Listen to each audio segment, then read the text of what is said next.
Imagine this. It's 1965 and you're 19 years old, homesick and stuck in Australia. You miss your friends. You miss your family. You miss home. All the way across the world in Wales. But there's one big problem. A plane ticket home costs more than you'll make in a year. So, what do? If you're Bryan Robson, you come up with the wildest travel plan in history. You find a wooden crate, grab a pillow, a flashlight, a small water bottle, and a suitcase for your clothes. And you mail yourself home. Believe it or not, that's exactly what he did. Welcome to Believe It or Not, the show where weird is real and the truth is stranger than fiction. I'm your host, Bryan, and today's story is about one homesick teen who packed himself in a box, stamped it fragile, and tried to fly 10,000 miles home.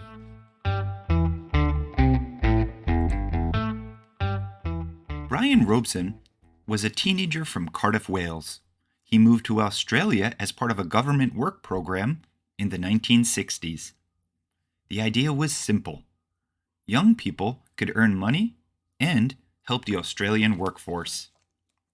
But life down under wasn't what Bryan expected. He worked hard, lived in small dorms, and missed everything about home. After a year, he couldn't take it anymore. He just wanted to go back to Wales. The problem? A plane ticket cost £700, an almost impossible amount for a 19-year-old railway worker. So, he and two Irish friends came up with a plan so strange, it sounds like a cartoon. They'd ship Bryan home in a crate marked, "Caution, Computer Equipment." The box was only 3 feet tall, 2 feet wide, and 5 feet long. Just big enough for Bryan to squeeze inside. He packed a small pillow, a flashlight, a book, an empty bottle, well, for emergencies, and a hammer, just in case he needed to break his way out. Then, in the dead of night, his friends nailed the box shut, slapped on shipping labels for London, and loaded it onto a Qantas Airlines flight. At first, everything went smoothly. The crate was loaded into the cargo hold, and Bryan could feel the rumble of takeoff. He was doing it. He was really flying home. But that's where things went wrong. After a stop in Sydney, the box wasn't put on a direct flight to London. Instead, it was routed to Los Angeles. Bryan had been shipped in the wrong direction. The trip took 5 days.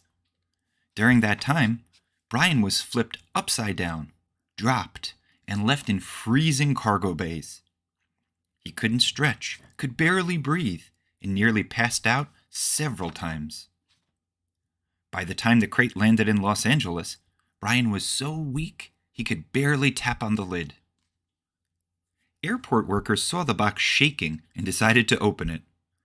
Out popped a pale, sweaty teenager clutching a flashlight, but very much alive. The American workers were stunned. They called the FBI, the press, and the airline. When reporters arrived, they couldn't believe their eyes. A teenager had just mailed himself halfway around the world. But here's the amazing part. Instead of being arrested, Bryan was treated kindly. The airline flew him home to Wales for free. He'd finally made it back. Not the way he planned, but exactly where he wanted to be. And as for his two Irish friends who helped, they were never charged. But Bryan later said he owed them his life.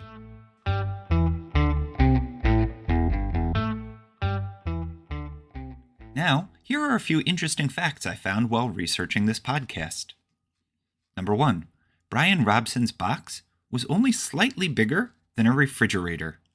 Can you imagine spending almost a week inside your refrigerator? Oh boy, no thanks. Number 2, he survived nearly 5 days in transit with no food and barely any water. Imagine just 500 milliliters of water for 5 whole days. Number 3, when he arrived, newspapers called him the human parcel.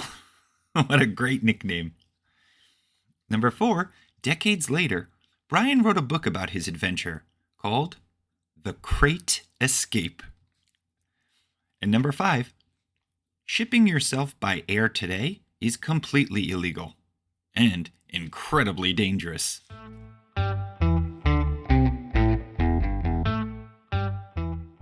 Sometimes being homesick makes people do wild things. Bryan's story isn't just funny or strange.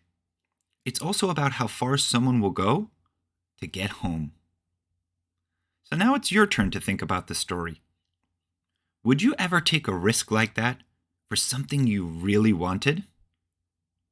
And what's the craziest thing you've ever done to make your dream come true?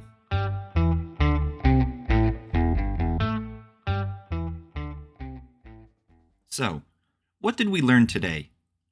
A homesick teen named Bryan Robson once mailed himself across the world and lived to tell the tale. It's a story of courage, luck, and one unforgettable delivery. Before we finish, here's a little joke for you.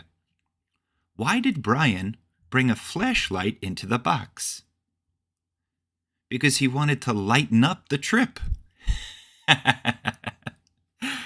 Next time on Believe It or Not, we're heading back to the 1600s, to a time when flowers were worth more than gold. Get ready for the unbelievable story of the Dutch tulip craze, when a single tulip bulb cost as much as a house. Until then, keep wondering, keep learning, and remember, sometimes the truth is weirder than fiction.